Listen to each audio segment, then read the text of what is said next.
All right, ladies, buckle up. It's showtime.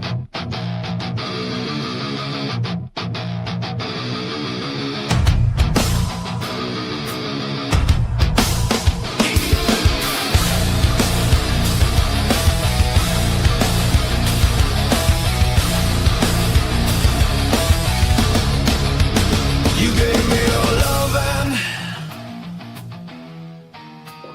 and I fell from grace. And what's up, everybody? We are buckled up and ready to go. Copperhead Road Podcast live on Rumble, always live on Rumble, because we're adults and I'm not going to pew schmurder, grape, unalive, or any of that horse shit. I'm not going to say what I am going to do in the regular terms because I'm making the choice, not YouTube, not TikTok. I made the choice to censor me. All right. I'm your boy Footer. That's my man Rex. Got Jen behind the glass. And we're ready to rock and roll. What's up, Dixie? You know, I was thinking, I was listening to your intro there, and you were saying that you're not going to say unalive and grape, and what was the other ones you said? Schmurder, pew. But you say them every episode now. Yeah. So they are making you say it. Wow. Fuck. All right. Something to think about. YouTube, TikTok 1, Footsie Bear, Zippo. Hey, what are you gonna do? Well, you know, it's early. It's early innings. Plenty of podcasts to go. So we'll see who wins, won't we? So how are things down in South Florida for you? Doing good. Some crappy weather we had, you know what I mean? But otherwise, good. I mean, listen, it really is like living in paradise. Not like 1980s Florida where if you're from up north and you come down there and you go, you know what, this is really beautiful, but thank God I can't live here because there's nothing but fucking lunatics and terrible food. Now, not the case. Florida is incredible. I'll tell you, the county that I live in, such a rich history in racism. Don't get me wrong, it's taking a real 180. It's great here. It's great here right now. But God, sorry. I was gonna say the vast majorities of body cam videos still come from Florida, which I find fantastic.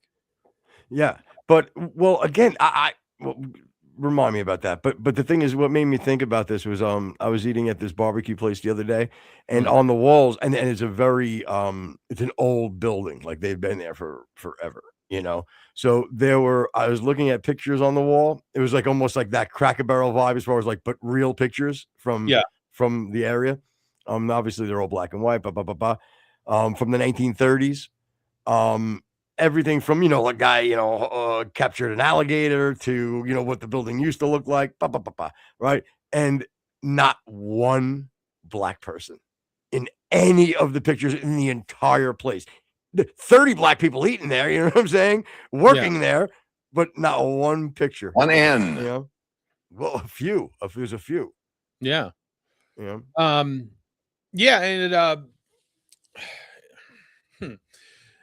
I when I lived there, again, Central Florida is way different than even Tampa, going down into Miami.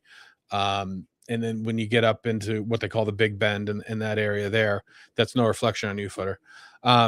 It is a different world, and the fact that disease. I don't have that, but it's just funny. The dynamic is certainly different as far as beautiful Florida. That's why a lot of the videos that you see, that the body cam kind of videos or whatever, are from Citrus, Pasco, Hernando, Hillsborough, that area there, because the beauty and the money doesn't really make its way up there. So when I lived there, and I think I've mentioned on the show before, my football coaches were KKK members, and I mean that. I don't mean they just hated, but I mean Oh, we got to wrap up practice because we have a meeting tonight. Kind of KKK members. Yeah, that's crazy, dude. Moon Lake is still a huge hotbed for the Klan. Yeah, no, I summer in Moon Lake. Yeah, Al Capone did his one of his mansions is there actually. So you know it's definitely a different world depending on what part of Florida that you're in. If you're on the East Coast going down into, that's fine, but West Coast, Gulf side, especially when you get up above Tampa and whatever, it's still cracker country for sure. Yeah. Now, most of our it's funny. Most of I'm just thinking about this. Is kind of a little funny, but most of my racism that I've experienced in my life growing up in New York Came from your father. correct. Good night, everybody. No, no, honestly, was like this lighthearted, genuinely zero hate, um, nothing really negative about them. And I don't mean them, meaning black people, meaning like my, for example, like my grandmother. Okay, now my Also, generation, also the Moors. But also, unrelated because again, my whole thing, like growing up, like I grew up. It was a very Italian area, like off the boat, fucking paisans, like a bunch of guineas, right? But my high school, bro, was like everybody from the black areas came to my high school, right? So we were so mixed, and my grammar school, right, was also probably more black than white, right? So I've always integrated with these different races.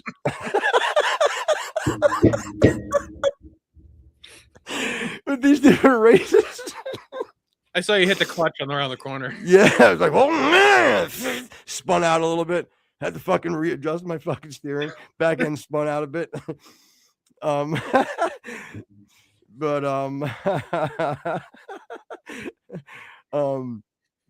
Positano steering, you know. Yeah. So I was like a freaking, not to be cliche, but it was a straight up melting pot. And all of my friends growing up, I had a birthday party, it was black people, white people, Jew kid, Irish kid, everybody, you know what I mean? Yeah. So my grandmother, like my best friend was the Jamaican dude at the time, was my best friend, his kid Sheldon, right? So my grandmother loves him so much, right? She thought he was the sweetest boy, just adored him, right? And then but she would always go to me, Frankie, where's the colored boy? Wait, you should tell the colored boy to come over. You guys should go out and play ball. And at the time I wasn't like, grandma, you shouldn't be. In my now I look back, I'm like he should kind of be offended by that a little bit. You know what I mean? Like I think he could be offended by it. Should he? No, because you got to take it into context. This was my grandmother's a 7-year-old Italian woman. She loved you. Well, that's where I say that you shouldn't be offended because it all happens to be, it's the intent. That if you have zero racist intent behind the meaning or behind the word, then I don't think you should, correct or again, the darker folk, they always use the N word, and since the intent isn't,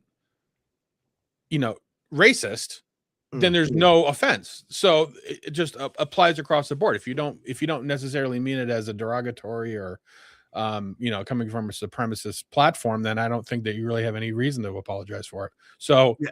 W grams is what I'm saying. Boom. And the one thing I do love about this show, we are so open and honest as far as about talking about race. You know what I mean? Yeah. Like for real, dude. Like there's so many people that are so frightened to speak about race. And again, I think those are the people that really have hatred. You know what I mean? Like we go very far on this show, joking around and making, stupid jokes. But the fact of the matter is, there's zero intent to hurt anybody's feelings. It's straight up to have fun and laugh. And if it offended somebody, I'm sorry that you felt that way, because I can promise you in all my heart and soul, the intent was not to hurt your feelings. If it was a joke, if it missed with you, that I get it, and that's tough, and I apologize. But I'll tell you when I'm being a dick. Well, again, the being offended by jokes, or if two people, like, again, the other day when we were talking about, and I did the wallet joke, like, if you're offended by that, it's because you think it's racist. I obviously didn't mean anything racist by it. And when you're friends with people, you make fun of their immutable characteristics. It's what you do. That's the whole thing, is like, the more and more offensive you can get with your jokes with your friends, the closer and closer you really are. And, somebody who you're hanging out with, like, will know if what you're trying to say is being hurtful. Yeah. So. I'll tell you right now, most black people would tell you the same fucking thing. Yeah. There's again, listen, here's what you can, if you want to stand on this false outrage and like, you know what I mean? Like, Yeah. Okay. Then tell me how hurt you are and go into the history and the plight of a black man. You know what I mean? Fine. But let's be realistic here. That conversation isn't warranted for you and I. We're fucking boys. I said, you know what I'm saying? I said it despite that thing, the terrible history. You know what I'm saying? Like, and it's crazy when people get sensitive. Again, start being hateful, start being a douche. Dropping N-bombs on somebody and or something like, you're a piece of shit. You're a fucking piece of shit. But anyway. And the longer, and I think anybody, including historians, would agree that, between like the 70s and 90s was the least racist, or at least the least amount of racial tension that was within, our history. And I think that's pretty much across the board. I think most people would agree with that. So what happened before and what happened after that time? Well, before there was blatant racism. I mean, Jim Crow, I almost said Jim Jones, Jim Crow, and people growing up out of, their grandparents actually being in the Civil War like that.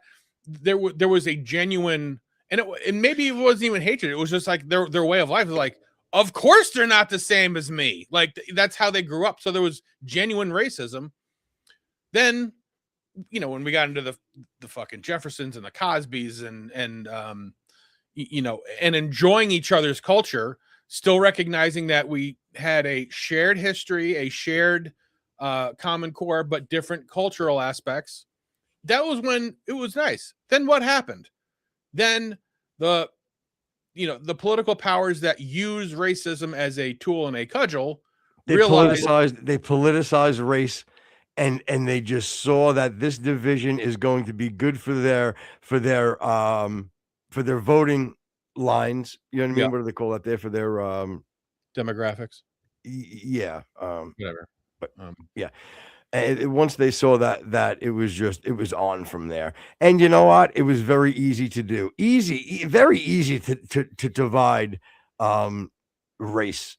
You know what I mean? So easy to play into dividing race. You plant a few little, well, look at this.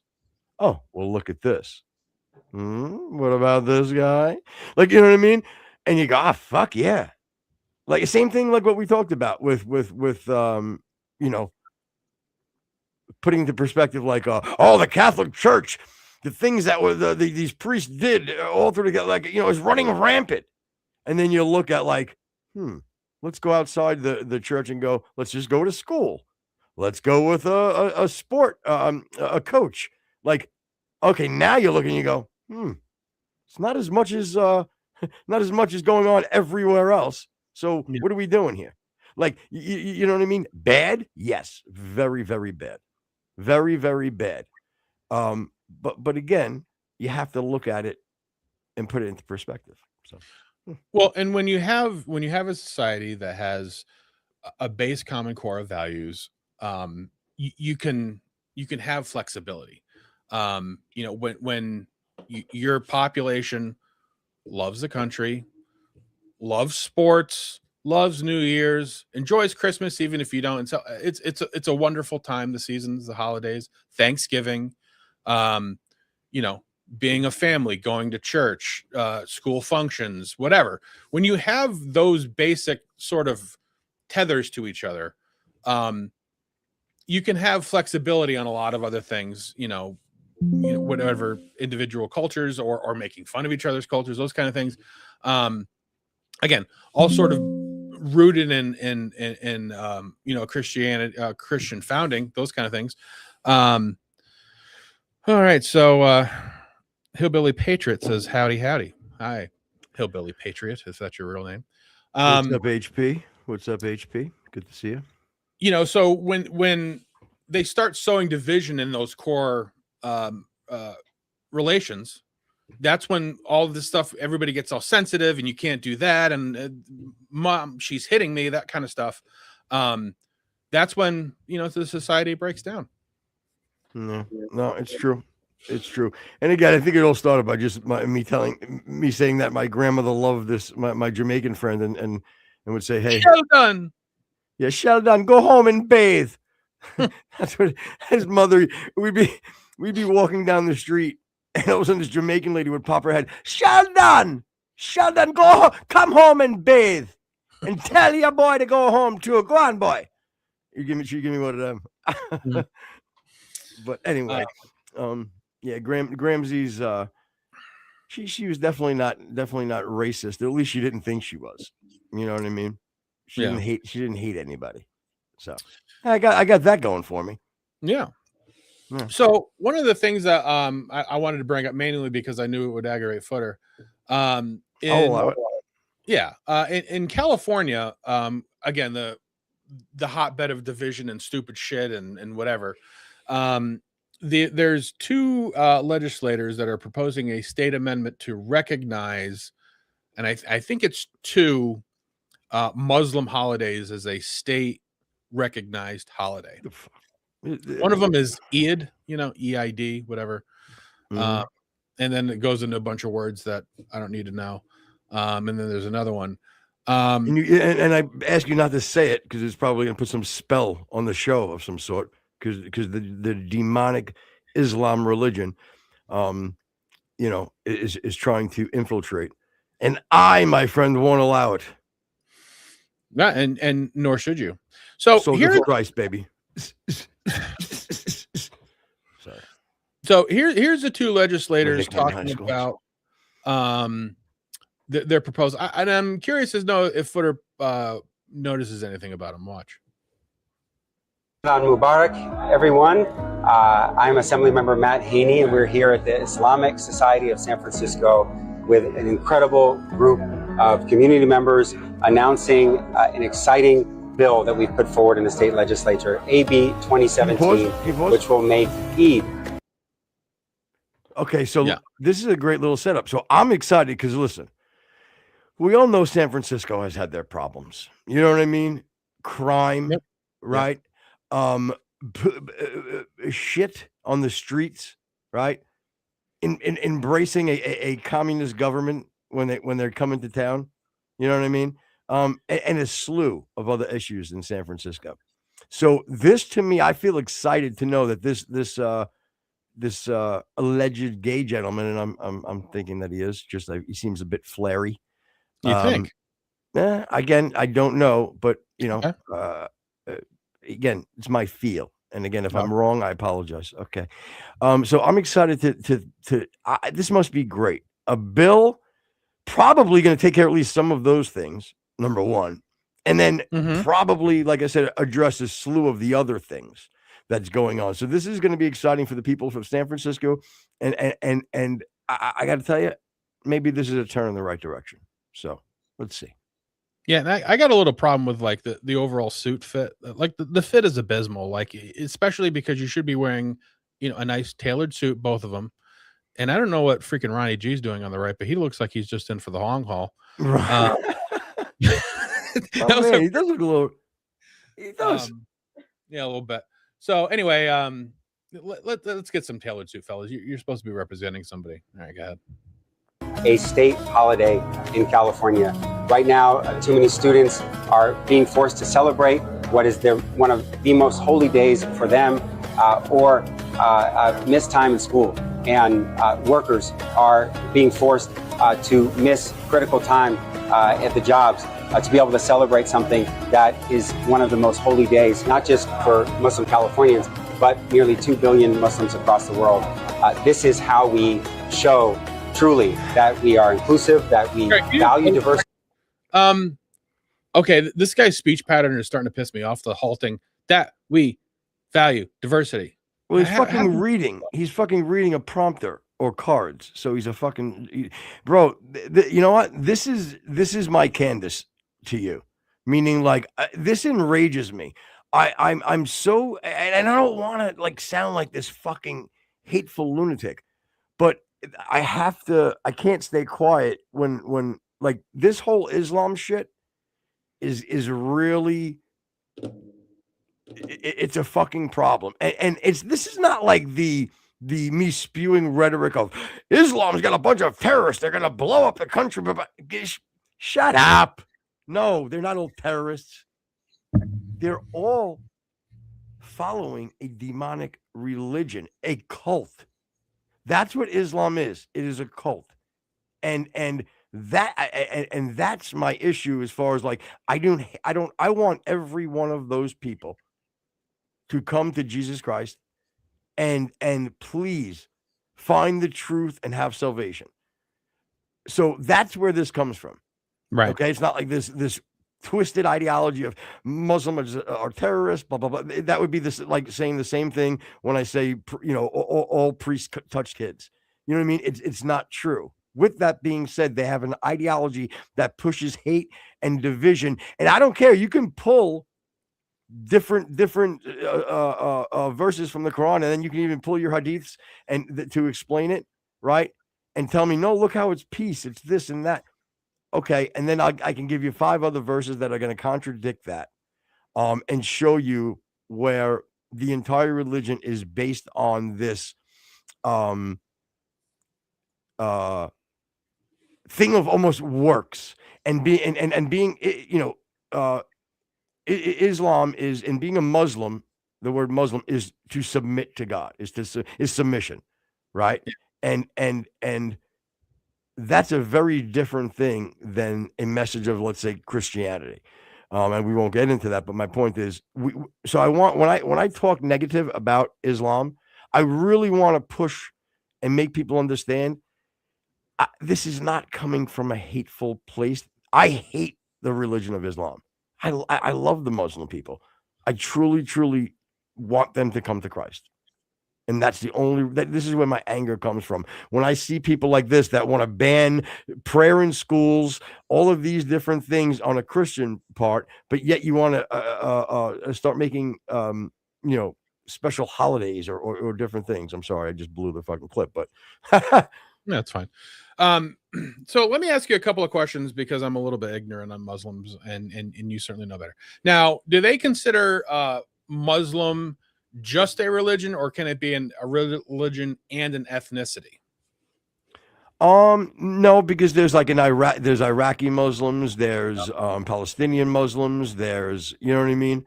So we would consider Arab to be sort of the ethnicity of the area rather than Islam, right? I mean, I know that there's Islam all over the place, but we're talking specifically. Yeah, I don't know how that works because like I'm a little bit and geographically, like I don't know if where the difference between like Arab and, let's say, African, you know my point, like because there's a lot of like go ahead. So I guess my point is that if we're going to take the Muslim Islam as a religion, if you're a devout Muslim, what is your view on people who are not Muslim? Say it one more time, Rexy. So if what? If you're a devout Muslim, you know, practice Islam to its extent, what is your view on people who are not Muslim? That you will you want to know exactly what they think of you being Jews and Christians? You want me to tell you? Okay. This is what we'll do. We'll make this simple. Okay. And if this doesn't, if this somebody thinks this is wrong, okay, you tell me. So let me. I know the quote, but I'm gonna give you the exact verse in the Quran. So I'm just gonna ask Google to pull it up. In the Quran, what's the verse where they call Jews and Christians the worst of the worst because if they do not believe? The verse you are referring to is Surah Al-Bayyin.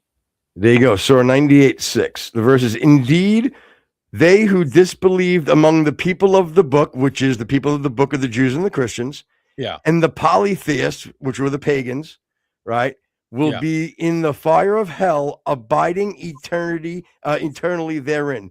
They are the worst of creatures. That is exactly what your Quran tells you. There's if, and then this is what gets me. Then you have people say, well, no, you're not reading in Arabic. Reading it in Arabic, it translates different. And then you read it in Arabic, and it's exactly the way it's presented, the way I read it the first time. Then they go, no, but you need to read the hadith, which is the commentary on the different verses. And there's different chains, okay, on these hadiths that make them valid, right? Like some are higher, some have higher validity than others, right? But there's like one of the highest is I can't think, it'll come to me. It's just I got a lot on my head right now. But then they will say the same exact thing. Right. So there's and you like and this is why I want you to everybody to take note of this. He asked me a question. I had no idea that you were going to ask me the question. Is that true? True. Okay. I didn't give him my opinion. I didn't give him what I thought. I didn't give him what the Christians think. I didn't do anything like that, but go to your own book. I read you a verse from your own Quran and answered the man. Did I skew it a certain way? No. I gave you your answer through right from the Quran. So what does that tell you, Rex? Well, I mean, and I think that if you are going to be an actual representation of Islam, you're not going to mince words unless you're trying to convince the people in the middle to come to your side. I think that sort of muddying of the waters and being like, well, it doesn't say that, you got to do this, and like sort of putting it off when it clearly says that, you're being a salesman, you're not being a truth sayer. So with that being said, okay, so we've established that if you're a practicing devout Muslim, let's just say you don't really shine a bright light on the Christians and the basically anybody who's not Muslim, correct? Without a doubt. All right. So if we're going to agree, and this is certainly my feeling, and I believe it's yours too, that America is a Christian country based on Christian values, built in the image of Christianity. You know, everybody's welcome, but there's a lot of rules that you got to follow in order for it to work. Then I need somebody of the Muslim faith to explain how you can make those two things work together. They can't. Right. It's absolutely, it's a religion, okay, that, brother, like, it makes me crazy because, like, this is a religion that it makes the person dumber. It makes people, please, my brothers and sisters, like, please understand, I am coming from the most humble of hearts and with such grace and love when I tell you, this is a religion that is making you dumber. It is making you have to, what we always say is like that cognitive dissonance. Like, it won't allow your brain to work to its highest potential because you're trying to justify unjustified moralities and just it's just an absolute negative thing for your life. People try to spin it and find the good in it, and God bless you on that. But if you want to live with your blinders on and believe that the good part of this is good, and I just don't pay attention to the bad part, my friends, you know, this is not the life, and this is not the time where you should be worried about. You know what I'm saying? You should be serving him now. So when it's the real time, you're okay. So pay attention. All right, so let's finish that video up there, kid. Celebrate diversity, and that our Muslim neighbors, our friends, our colleagues are fully included and able to celebrate without consequence the most holy day for them.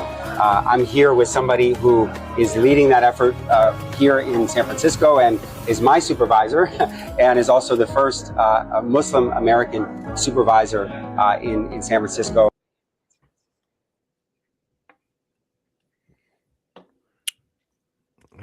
I don't, you know, like this is a really, really bad start.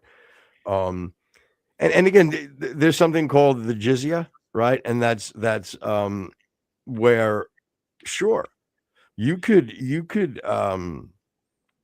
live amongst us as Muslims. Sure, you can live amongst us, not a problem. But you're gonna have to pay us a jizya tax, which is money because you're a non-believer.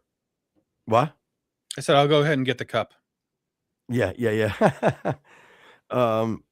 But yeah, you need to you need to pay them. So no, there's in the Quran, there's the verse where no, you can believe in your own scripture and believe what you want to believe, but you're just gonna have to pay us. And there's a jizya tag. You can believe what you want, but then you just pay us. If not, then we got to kill you. So you can submit to Islam or pay the jizya. Okay? Because they think that you're their demi. You're their fucking demi, and then you have to bow down to them. Fuck that.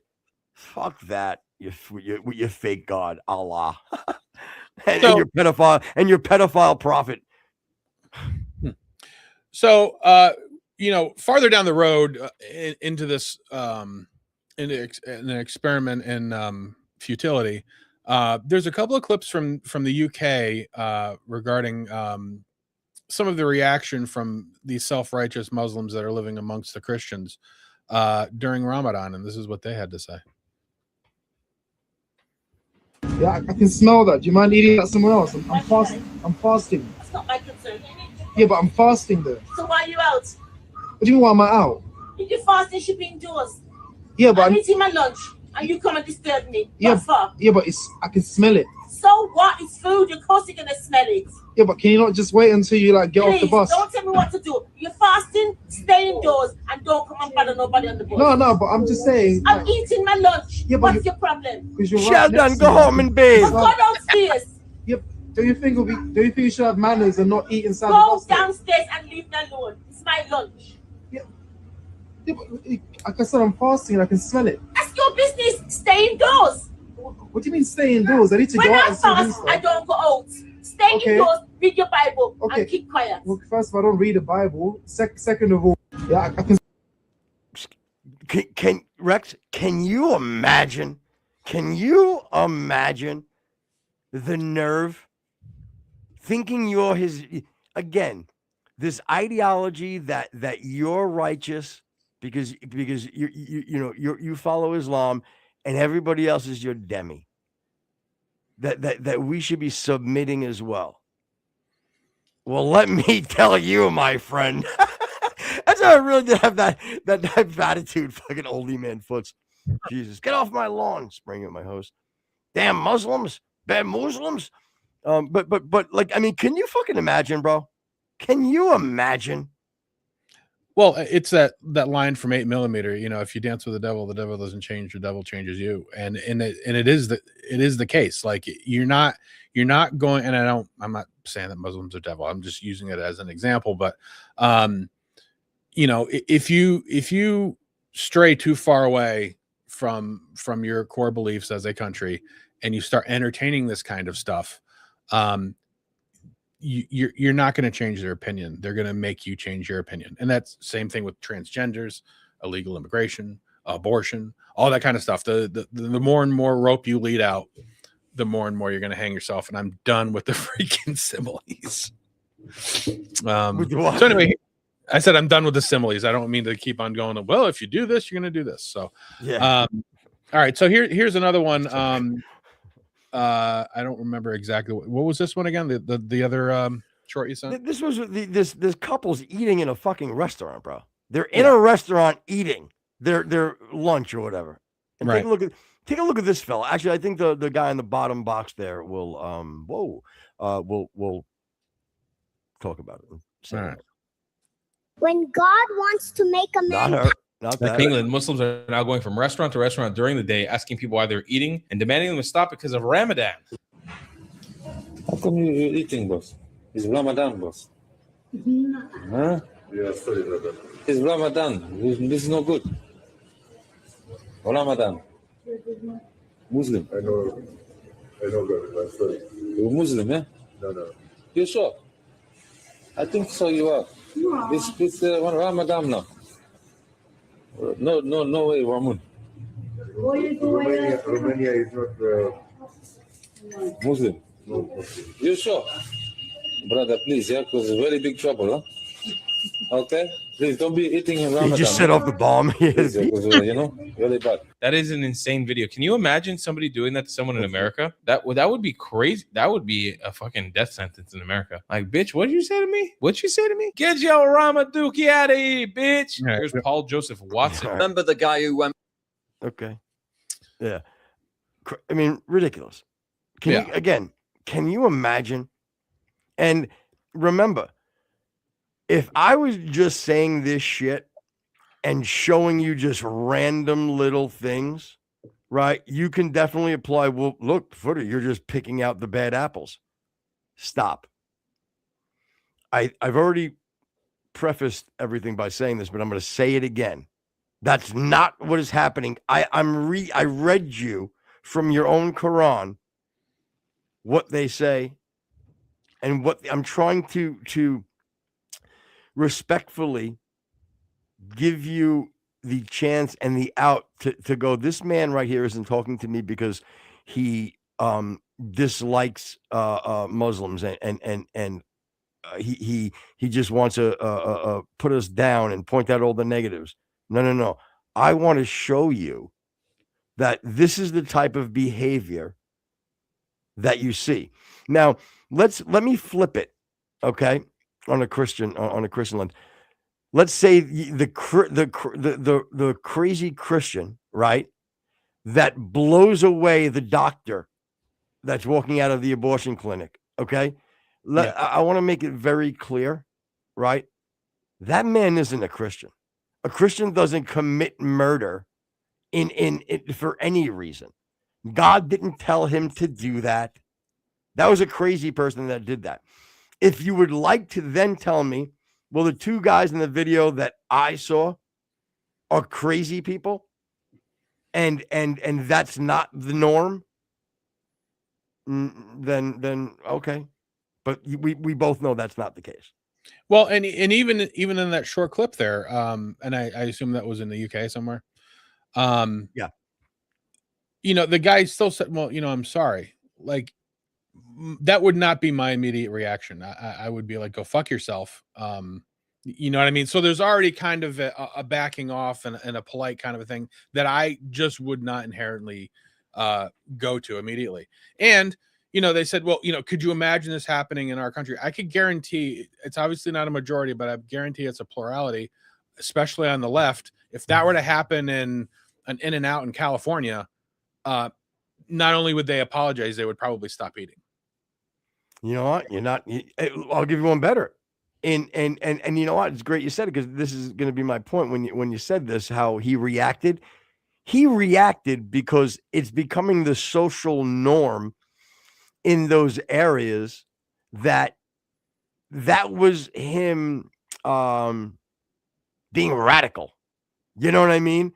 was the polite, because again, it's such a societal norm in that area, and these things have been spiraling. And you know what? Go to Dearborn, Michigan right now. Yeah. I bet you would have a certain community that you would be dealing with things like that. And you would feel very uncomfortable or in danger in any way to say something in like, man, fuck you. You know what I mean? Yeah. Well, it is. It's a power play. It's the same, is this guy really offended, the guy taping? Is this guy really offended that, he's obviously going out for content, and it's a power move. It's the same reason that, trans people come in, you have to use my pronouns, or I'm going to go into this bathroom even though it makes you uncomfortable because it's my truth. No, it's a power thing. The longer and longer it's allowed to manifest, the more and more it's going to be difficult to, number one, defend, and number two, remember your core characteristics of being an American. And that being said, talking about leftists sort of bending the knee to Muslims, Caitlin, what was her name? Caitlin Bennett. Caitlin Bennett went out and did a man on the street interview, asking people, if you had this option between MAGA supporters or Muslim extremists, which side would you go? And this is what they said. Watch. With a Trump supporter or a radical Islamist? Radical Islamist. You saw someone wearing one of those red hats chanting "Make America Great Again," or you saw someone shouting "Allahu Akbar" running down the breezeway here. Who would you feel more safe with? The one shouting Allahu Akbar. Yeah. You would support the radical Islamists. Yeah. What is it about Trump supporters that you don't think you'd get along with them so well? I'm gay. But you would get along with the radical Islamists? Yes. And you're gay? Yes. In solidarity with radical Islamists, would you look at the camera and say in solidarity, Allahu? I mean, this is really, really insane to me. Like, and yeah, I guess the gays for Palestine were just as crazy, but at least if I had to, let me have to, and they don't do this because they're not even smart enough. But if I had to make an argument for them, if I was, I'd have to go, it's just for Palestine in general. You know what I'm saying? For the people in general, not like a Muslim thing or whatever. Sure. I'm sure a lot of them wouldn't like what I do, but clip this.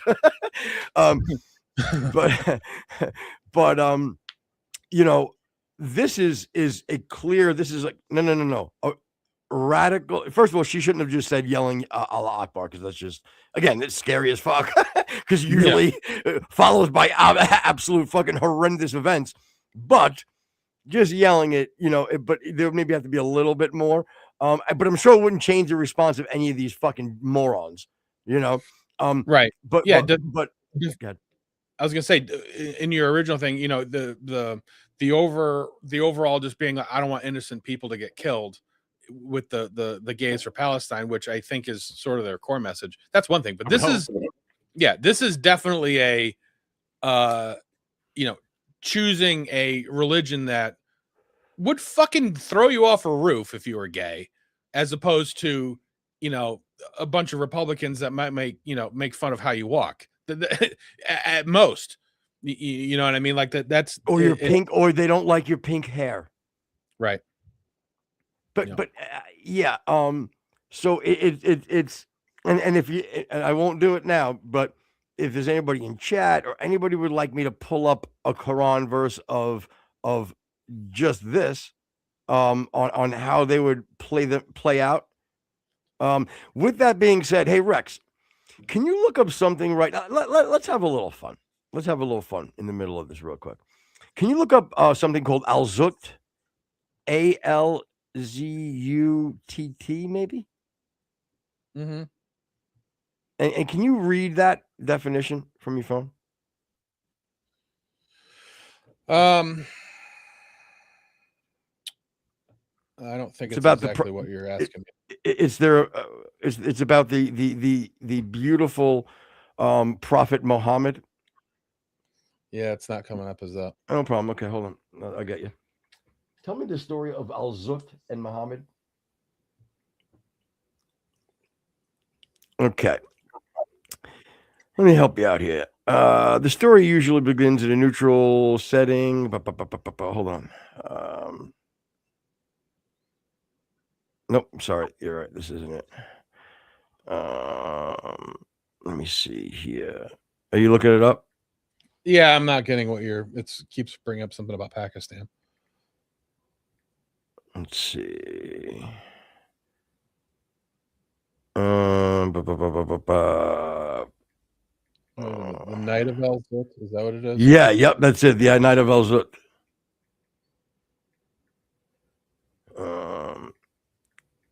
And I want to, and again, I could just tell you the premise, but I'd rather, I would rather kind of give the night journey. Yes. The journey of Al-Bakra. Yes. All right, let's see here. Let's take a little peek. This is great. This is just wonderful.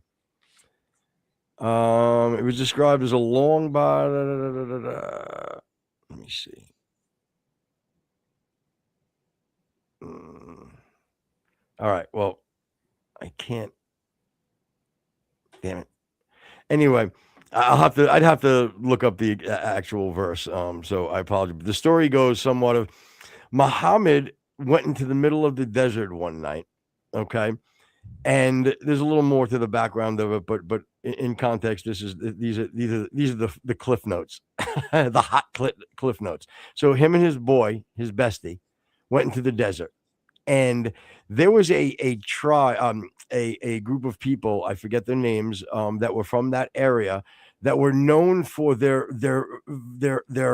what do they call it? Veracity, like their being able to look at a long lasting manhood and just being, you know what I'm saying, very feral men. Is that the right words I'm using? Yeah.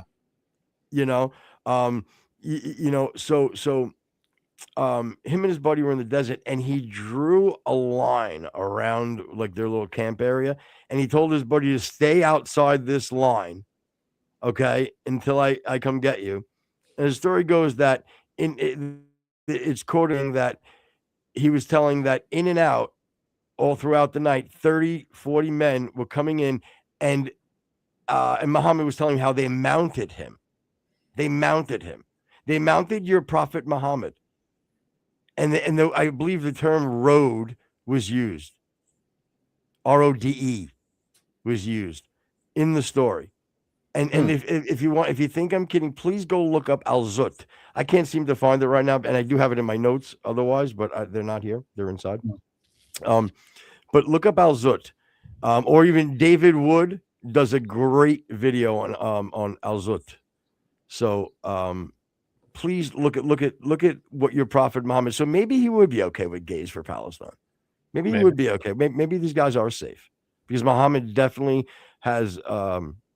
He really is just like a gay retard. Couldn't read, couldn't write. Yeah. All right. So, hit play. That was Akbar. Allahu Akbar. And would you say make America great again in solidarity with the Trump supporters? No. What is a bigger threat to America today? Radical Islam or Trump supporters? Trump supporters. I'll say Trump. Trump supporters in MAGA. Yeah. I would say Trump supporters in MAGA. I would have to go with the Trump supporters. Trump supporters in MAGA. Trump supporters in MAGA. I'd say MAGA. But we should be able to allow people to be who they are. Yeah. Even if they're a radical Islamist. Yes. There's no right to judge them. So if someone came running down the street, Allahu Akbar, or if there was someone on the opposite side saying, make America great again, got my red hat on, which side would you run to? I don't know. As Christians, and we're following Christ, do you think it's important to call out radical Islam? No, because it's a freedom of religion. Yeah, it's a freedom of religion. How many terrorist attacks did Trump supporters engage in last week? So many. Just guess. Thousands. If you're a radical Islamist watching this right now, we pray for your conversion. It's whatever they want to do, then do it. Oh my God, you're a heretic, young lady. You're a heretic. It ain't good. It ain't good. And like I said, all of these people would be, I'm so sorry, I didn't mean to eat in front of you. I'll, go take 1,000 lashings for my sins. Rex, Without a doubt. that was a great little how you brought it all together, because let me tell you something, that there you go.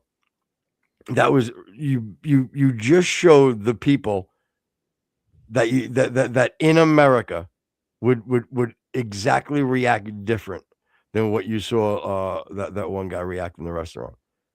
For sure. And the Jamaican lady that was standing up to the dude about the food in the bus, there would be people in that bus that would have closed up their food. Yep. And probably, disparaged her for acting that way as well. Agreed. So. Listen, that is something in this freaking society that we need to be aware of with Islam. And again, I can't tell you how many times I got to say this, and I'm saying it because I want to say it out of my heart. Like, I have no problem with any Muslims, but I beg of you to come to Jesus Christ, and don't tell me you know Jesus. No, we love Jesus. He's our prophet. Is Jesus God? If you say no, okay, then you're not okay.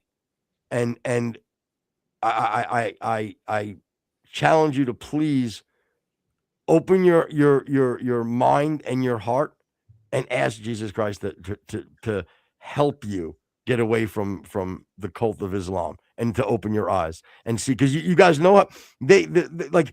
I can find common ground with Muslims by just saying, guys, you know how amazing Jesus is. They feel that every Muslim feels the same way about Jesus. They love Jesus Christ, right? But they will not accept that he is God. And like they really need to look into that, okay? That's all I'm saying. I'm sorry. So now moving on to something that aggravates the shit out of me, like this past one aggravated the shit out of Footer, which understandable. There's I didn't watch a lot of it. We watched some of it, but in the series that Candace has brought up regarding Erika, the bride of Charlie, one of the many I'm going to use fantastic and just the unbelievability of it term that she brings up is her quote unquote evidence that Erika Kirk worked for Jeffrey Epstein. And this is like, okay, you know what? You're right. Now it's time for you to get aggravated, because I'm just going to feed right into you being aggravated. So remember, so the first segment right there, make sure you clip all of that, and then we're going to put the short out. Christian fed up with Islam. Okay, so clip that. Now it's your turn, and I just got to think of the right caption for what's about to happen here. Because throw your logic and reason out the windows, folks.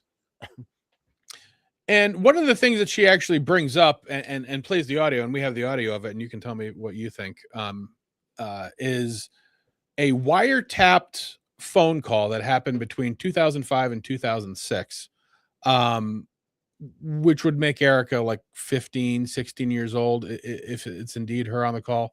The wiretapped call, in its entirety, which you can listen to on the Epstein files on the government website,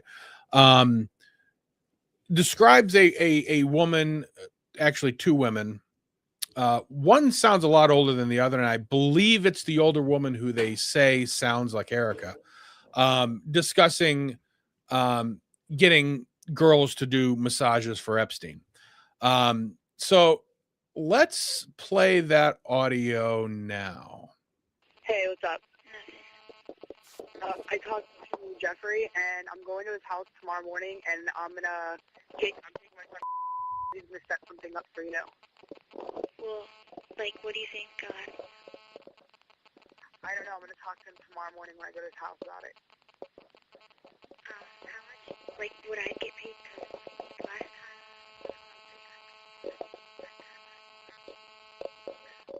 Talk to him. I'll talk to him tomorrow, and then I'll bring you in the next day and talk to him about it. Now, I know the audio is kind of hard to hear. And a matter of fact, I even ran it through compressors and tried to bring it up. But it is, again, in its entirety, a discussion between two women regarding they're bringing people to do massages for Epstein. Now, in actual documentation, it says it's this woman, what was her name? Robson, I believe her last name is the person talking, and we'll actually look at some evidence later that sort of debunks this. But of course, Candace put this out as I don't know, guys. I'm just presenting information that I have, and I'll bring up some more information that you brought up as guys. I mean, like, guys. I don't know. I like doing with Candace. Come out blackface next time, wig. Yeah, like you could ever get that silky skin. It's true. So God, she's got nice chocolate. Again, milk chocolate, like the bunny, the smooth end of the bunny. Mm-hmm. Go ahead. So here is 3 other things that she had brought up, and then sort of the refutation of them. And in front, I'm going to ask you to read these because I am not going to be able to see them. All right, let me pull it up here, my friend. And we're off. Okay. Modeling agency connections. The central pillar of Owens' argument rests on Erika Kirk's alleged past in the modeling industry. The claim: Owens alleges that Erika worked for Next Model Management, otherwise known as NMM. The link: Owens points out the co-founder of Next Model Management was known associate of Jeffrey Epstein's. Who is apparently everybody's associate. Rebuttal. A spokesperson for Erika Kirk has stated that she never worked for that agency, and Owens has not produced contracts or official documentation to prove the employment. Interesting. Yeah. So here's it's funny. It's funny. Like if I say to you on St. Patrick's Day show, Rex wore a green shirt and green beads and a green hat, and that, let me tell you something. That just shows he must be Irish. And then someone's like, we have no proof of him ever wearing that outfit. We actually, we have a video that we feel is pretty concise, but we don't know, I guess that he's not that he wasn't wearing that. And then guess what happens? He goes, oh, wow, that guy was lying. But nope. Not Candace. Surprise. Yeah. All right, here's the second one. The Romanian Angels program. That's my nickname in high school. We had a band. Sure. Yeah. None of us were Romanian, which was the odd thing. Luck of the Irish, I guess. Yet none of us. Maybe you like Irish. Caesar salad, so. You know what? That's fair. Owens had scrutinized Erika's former nonprofit work, specifically a program called Romanian Angels under the charity Everyday Heroes Like You. Talking to me. The claim: Owens suggests the program, which organized holiday gifts for children in Romania, was shut down in 2011 due to trafficking concerns. That's a fucking bold ass claim. Yeah. Here's the link, though, people. She attempts to draw a parallel between the location, Romania, and the nature of charity to the broader cabal. Is it maybe cabal? Theories. Okay, cabal theories, often associated with Epstein's network. Here's the rebuttal. There's no official records existing showing Erika Kirk was banned from Romania or that the charity was investigated for trafficking. I mean, wow, that seems like a really complex rebuttal. It's almost like the Trinity. It's real hard to follow. But we know it's true. No.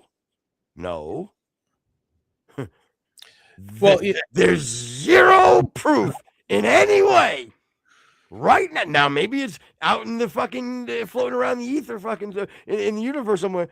But as of right now, right? They didn't even use they didn't even go. There's no evidence that something like this has surfaced. They said the words did not exist, does not exist. Right. And she was Erika Kirk was nude riding a unicorn. Well, I can say one thing. There aren't unicorns. I don't know what she was riding, but it wasn't a unicorn.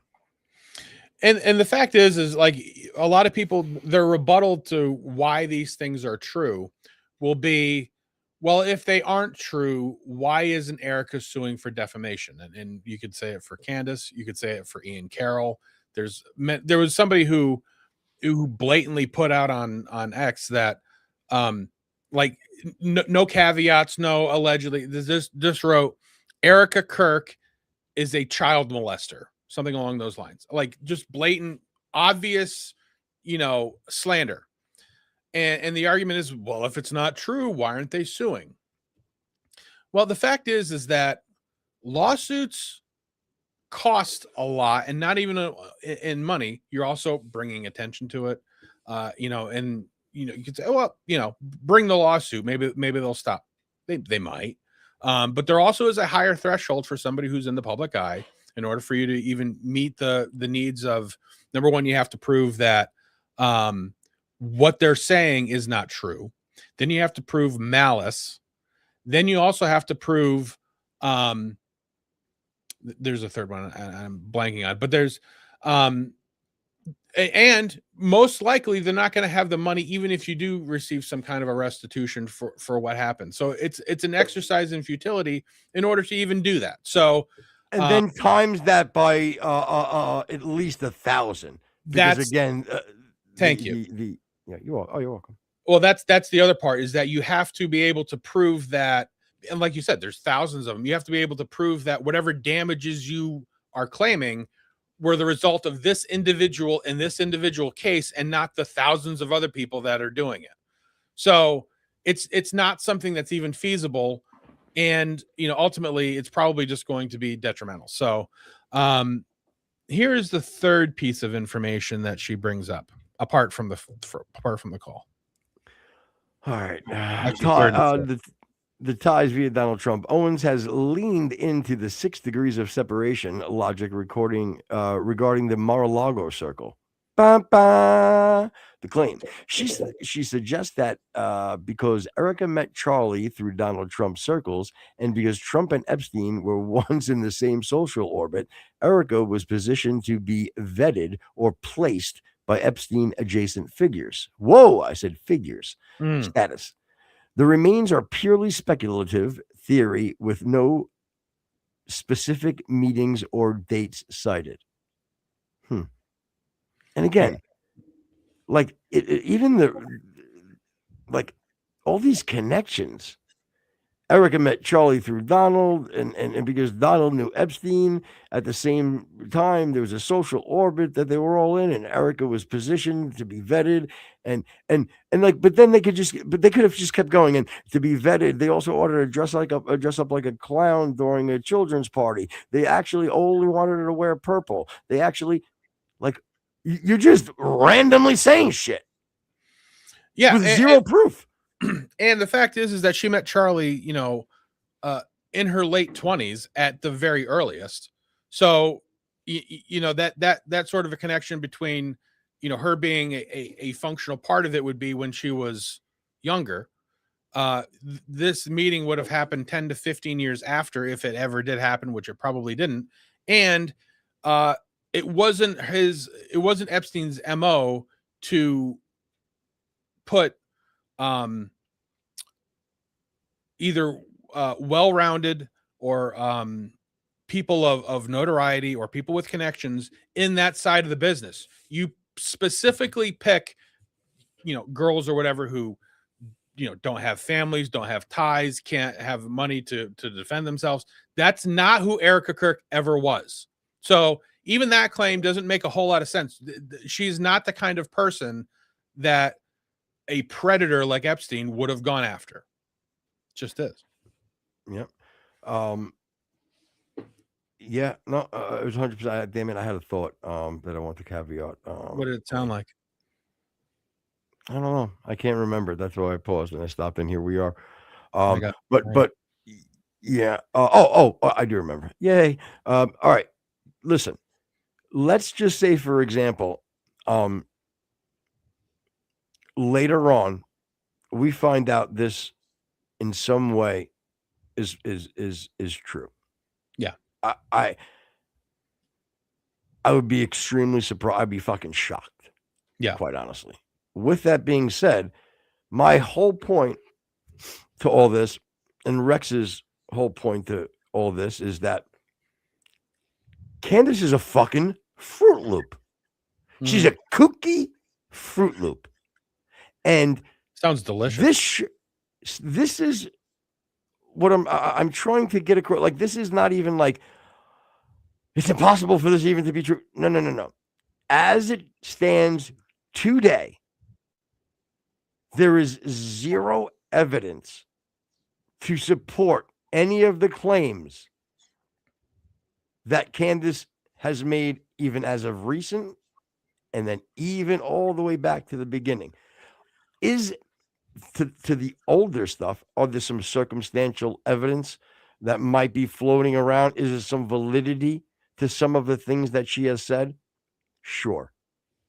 But it is a grain of salt, because she has, again, I say it, muddied the waters so much. She has made anything of validity a needle in a haystack, because she will not stop muddying the waters and flooding this narrative with just absolute horseshit. If she would have focused from the beginning on what was real and done more of maybe eliminating what was not real, and being on the right side of history when it comes to even if the right side of history was unraveling something that was being done behind the scenes, right? Let's say there was a conspiracy. I mean, there was something that happened that isn't the narrative. Be a part of the history that unraveled that for the real good intentions, and not being the one that has gone so far and so in depth on shit that isn't valid, because you wanted clout and you wanted to continue to strive. And my personal belief, and I look right in the camera when I say it, I've said this for a long time, from the beginning when we first started following this Candace shit. Candace was upset from day one when Charlie passed and she wasn't given the attention that she felt she deserved from TPUSA. They didn't make a big thing of, oh, get Candace in here. Look, Candace should be taking over. Oh, no. She felt slighted. Yep. She was sad. Her friend died. Don't misunderstand me. But something happened where it became, she wasn't part of the vacuum that came in. She wasn't considered. And then her ego took over. So there was a lot of different podcasters, commenters, influencers, whatever that mentioned this. Again, Ian Carroll is probably one of the most prominent people, and we're going to mention him in this video. But the caveat, well, I don't know. It sounds, again, I don't mean everybody sounds like Candace, but it is the same kind of, well, it certainly does sound like her. It kind of could be.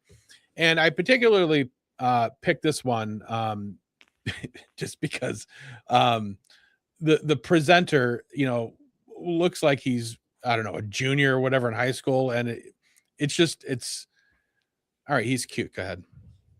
Putting all of these pieces of evidence together to allege that Erika Kirk was very clearly involved in Jeffrey Epstein's sex trafficking operation, including potentially Ian Carroll, which is one of Candace Owens' employees. He said, holy shit, this sure sounds like Erika scheduling girls for Epstein, and it's an FBI wiretap, so that should mean they knew. It's so on the nose, it's hard to believe. Gonna be wild to watch this play out. Now he's actually rolling it back. Look at this. Woke up to the world ending over this tweet. So here's some clarification. Read it. Did not say it was Erika or confirmed or anything. I actually explicitly said that would be hard to believe. This is hilarious. He's saying this because Candace Owens is actually not even backing the notion that this was Erika Kirk. And that's because a lot of people are debunking the notion that this was Erika Kirk, including this guy, David Kite, which is a pretty big Zionist Republican. Here's his video saying Oh, this that'd was be tight. definitely not Erika Kirk. Yeah. As of this morning, there's a new narrative regarding Erika Kirk at 16 years old recruiting her classmates to do massages for Jeffrey Epstein. And I wouldn't be addressing this idiotic rumor and narrative if it wasn't for 10 million views on this post and people that I know actually buying into this. I'm going to quickly debunk this entire narrative in less than a minute. So this tweet by Project Constitution, which was retweeted by Ian Carroll, which is why it has 10 million views, said that there's a smoking gun. Leaked DOJ wiretap audio captures Erika Kirk scheduling underage girls for Epstein. And Ian watched this video and said, holy crap, this sounds just like Erika Kirk, so it must be Erika. This is the funniest part. If you're going to say that this is a leaked audio file, you probably shouldn't attach the official DOJ official government website to that audio file. All it takes is just 1 minute to find out who's actually speaking on that audio file. So I'm assuming this is listed by the DOJ? That name is Haley Robson. Haley was 16 years old, living in Florida at the time that Epstein contacted her and forced her to start to recruit her classmates in order to come over and do, I don't know. Okay, listen, I'm not saying he's wrong yet, but that person on the phone sounded older than 16. What Haley has spoken about, which completely refutes this kid's claim. If the person sounds older, we know that Erika Kirk was 15 or 16. So you can't say the person sounds older and then also say that, well, maybe it's, it probably is Erika Kirk. And what part of Florida was Erika Kirk from? What's that?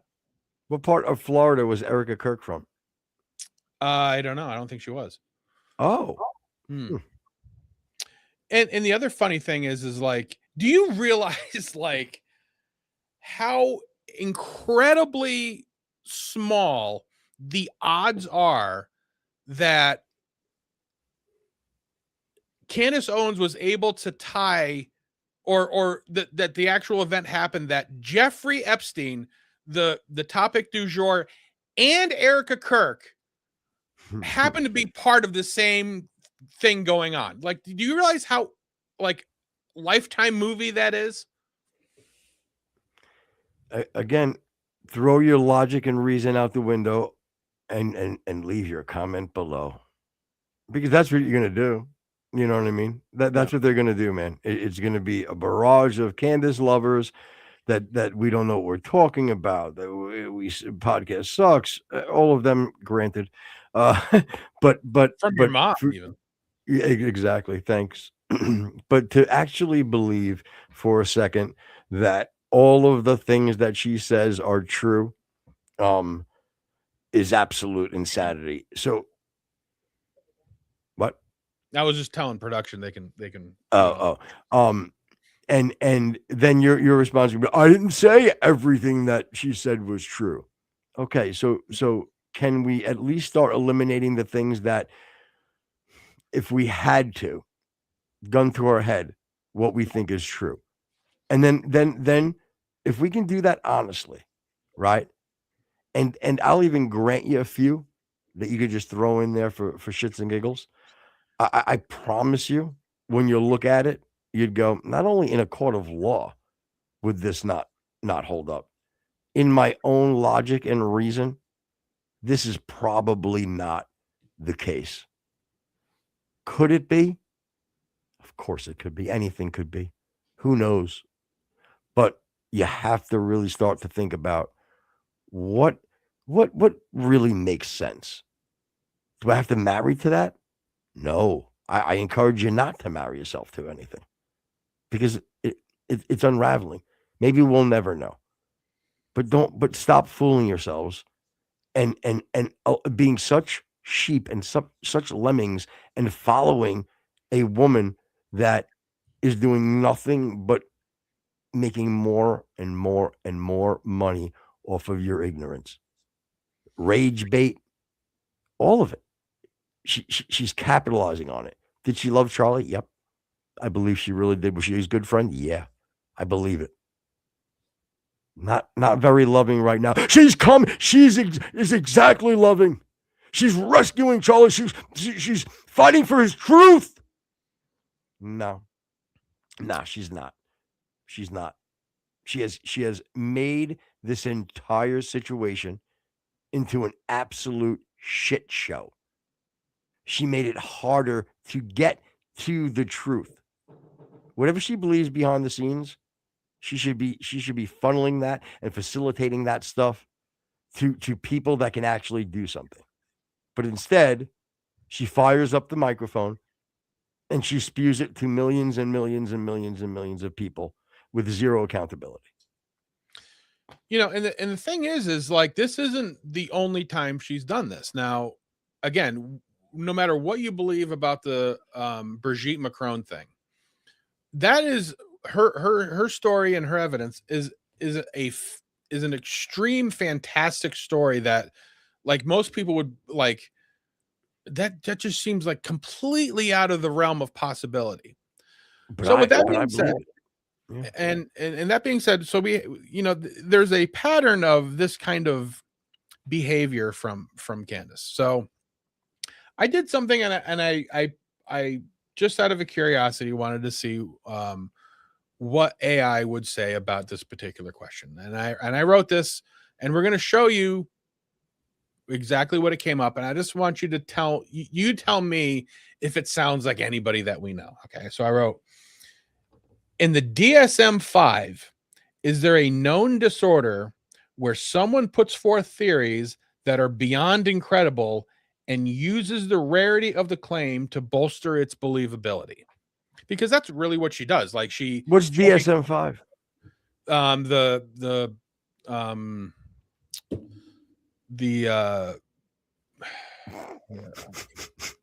Sorry, I don't know what it is. I just assumed that everybody else didn't either. Diagnostic and Statistic Manual of Mental Disorders. Okay. See, I didn't even know that it was that I had no idea the context. Right. You didn't have to tell me what the acronym was. You just had to tell me like it was like a medical book. I didn't Right. know, Well, sorry. Okay. Again, it's a term that I've heard thrown around, but I don't think I ever actually knew what the actual term of what it is. But anyway, so it's basically the nut job book is what it is. Okay. So it pulled up, I believe was a 4 or 5. It pulled up 5 different plausible answers to my question. Now, again, I'm going to ask Footer to read these, and then just tell me if it sounds like somebody that may be Candace Owens. Number 1. The too big to be a lie fallacy. In rhetoric, this is often a variation of the big lie technique. The logic follows that a claim is so outlandish, specific, or dangerous to say out loud that nobody would dare make it up. The speaker uses the social cost of making the claim, the rarity, of someone being brave enough to say it, as a proxy for evidence. Wow. That sound like anybody? I mean, maybe a little bit, but a little bit. Well, here's another piece of information. A lot of people. Okay. Number 2, let's say overvalued ideas. In psychiatry, the overvalued ideas are believed to be are beliefs that occupy a middle ground between a normal, strong conviction and a delusion. The mechanism: the person is so invested in a specific theory that they develop a monomania, a fixation. The rarity aspect: they often believe that they are one of the few enlightened individuals who can. Wow, that's crazy, bro. I'm sorry, I had to stop in the middle because I mean we've been saying I've been screaming she's a okay. The rarity aspect.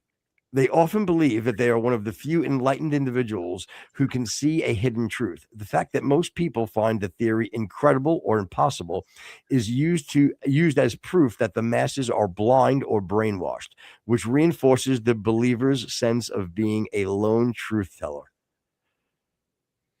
I think you might have mentioned that a couple of times, right? Madonna mia, bro. I mean, and you know me.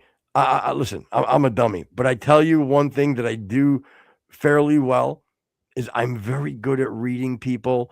And you know me, I love body language. I love looking for vocal tells, like everything. Yeah. And this is from, like I said, like a dummy like me. And now to have it validated on a clinical level is man. You niggas are stupid, bro. Let's see if any, You let's niggas see if are any of these. stupid and shit. Man, you dumb. You Let's see dumb if as any of these fuck. other ones. Yo, you dumb as fuck, nigga. Sound like fucking 6'9". Let's see if any of these other ones kind of ring a bell. All right. Grandiose delusion disorder, subtype. If the theories become fixed and the person loses the ability to distinguish their imagination from reality, it may fall under delusional disorder, grandiose type. The trait. The individual believes that they have discovered something of immense importance that everyone else has missed. Wow. The logic. If this weren't true, why would it be so hidden? The fact is that sounds crazy is just proof of how deep the cover-up goes. Man, for real, bro. Like I'm at the. If you notice, I turned to like stoner foots. Like I'm at like I'm just like I'm at the mind blown. Like I can't even articulate anything more than damn. Like wow. Like it's blowing my mind, bro. All right. Well, let's see if number 4 does anything for you. Reverse probable. All right. Reverse probabilistic reasonings. This is a logical glitch where someone argues that because an event is extremely rare, a black swan, its occurrence is actually more likely to be a part of a hidden pattern rather than a random fluke. Here's the fallacy. They confuse low probability with high significance. Here's an example. The odds of these 3 people being in the same room are 1 in a billion. Therefore, it must be a conspiracy. In the reality, 1 in a billion events happen every single day. They aren't usually documented. Fascinating. Fascinating. I love that. Yeah. So here's the last one. Schizotype. Was it? No. Schizopathy. I think it's schizotypy. Doesn't sound right, but yeah, whatever. Schizotypy. Schizotypy. Schizotypy. All right. On a personal spectrum, schizotopsy involves a magical thinking and usually perceptual experiences. People in high schizotopy often find deep hidden meanings in coincidences. They may use the unbelievable nature of their theories to distinguish themselves as normies, viewing the rarity. What? From normies. Oh, okay. Let me read that again. They may use the unbelievable nature of their theories to distinguish themselves from normies, viewing the rarity of their insight as a sign of intellectual or spiritual superiority. Number 5 was tough for me. Yeah. I'm a good reader, but is a tough one. Yeah, it was the word that just was. It kind of threw my whole tongue out of fucking whack. Sure, but I mean, like, it's just a simple. Again, I didn't cage the question weird. I didn't say Candace Owens in general. Because I just kind of tried to describe what I was seeing happen, and see if there was any sort of a correlation. And like the 5 points that we brought up speak to Candace more than anybody that I know.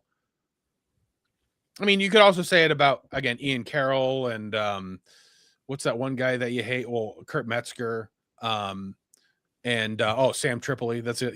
Conspiracy theorists. Now, like the fact that if you consider yourself a conspiracy theorist and you believe all of the conspiracy theories out there, all you're doing is hurting your credibility because they can't all be right, even though you display them all as being factual. So if you believe on one here and there, and JFK was shot, whatever, but when you believe them all, you just look like a fool. Yeah, and that's why I keep pushing. And we have been saying and keep pushing that. You really do need to try to understand what's happening. And if any of those 5 things, let me ask you this. All right, hang on a second. I was telling production to hang on. No, I was going to say, do the other thing. Let me ask you this. Out of those 5 things, is it fair to say that some of them are applicable to what's going on here. And maybe, and now look, I'm not saying that everybody that believes in this type of things has some sort of a disorder, right? I by no means am I saying it. Right. But I think that it's fair to say that there is a pattern of behavior that, yes, can be applicable to many other people for many other reasons, for many other things. But to focus in on what's happening with the whole Charlie Kirk, the Erika Kirk, all of the things in that bucket, is it fair to say that Candace is displaying maybe a few, if not a majority, of these 5 things? I mean, is that a fair thing to say? You know, and these are naturally occurring things in the psyche. Now add on top of it the motivation of money, clout, following, prestige, power. Those now are motivating and in this psychopathy to manifest. So not only do you have this as a natural occurring thing, you're also having fuel to the fire of the benefits of using this to your advantage. So, I mean, again, whether it's true or not, we can't say, but like, isn't it at least possible? Can we at least say that maybe this is what's going on? Without a doubt. And listen, as a sister in Christ, I mean, I pray to God if for some reason she's dealing with these mental issues, you know what I mean, and these motivations, if any of the motivations that are negative, you know what I mean, look, they're coming from a very demonic place. And yeah, I said it. Yep. Oh, cha-ching, here comes my check. Yeah. Yep. Hold on, I'm gonna slip. You know what? I'm gonna make us a few bucks, Rex. Hold on to you. You know what? Go buy yourself a new shirt. Get ready. Hey, you know, it's a very evil and demonic. You know, a demonic and devil-like thing to do. So you know, I think that her almost having this evil thing around her. I pray to God that we can, you know, remove them from her, because there's definitely some sort of an evil thing that's going on around her, in my opinion. So it would ghost seem. bed. Sorry, that was just an extra one added on. So it would seem, Flutter. Yeah. Yeah. So we're going to try to slip in another show, I think, this week.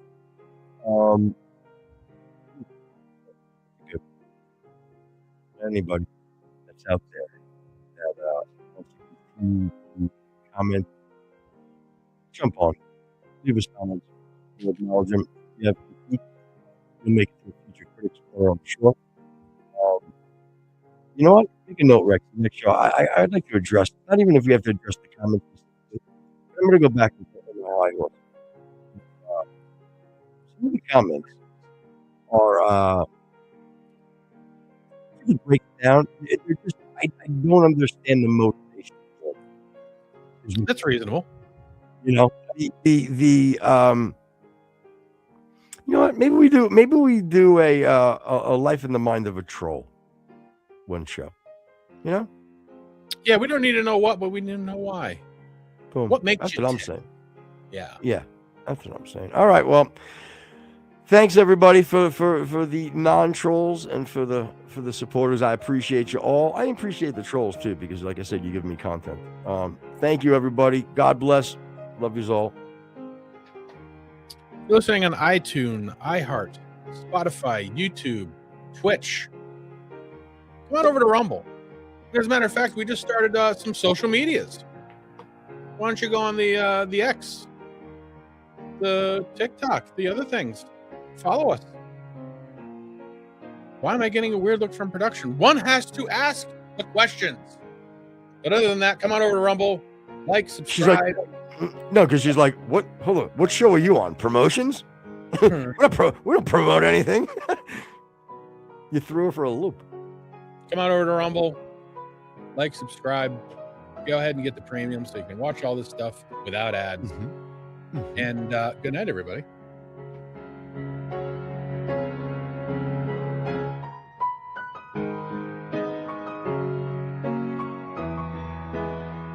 Hey, Rex, can I mention I hate vertical, by the way? You mean just in general? No, no, I hate the friggin' vertical thing that like YouTube puts up sometimes and releases it as a show like in vertical. So half the show it's like it's got like a half a face me. Oh, I get it. Yeah, I have to like pay like all show. I had to pay attention to the show. Like, well, you know, StreamYard is a finicky thing, isn't it? Using AI, even a lot of our short. I don't know. Maybe they'll fix it. Why have a beautiful set that we have around us and you know, chop it down just to our beautiful faces? Flip it over landscape style. Whole thing.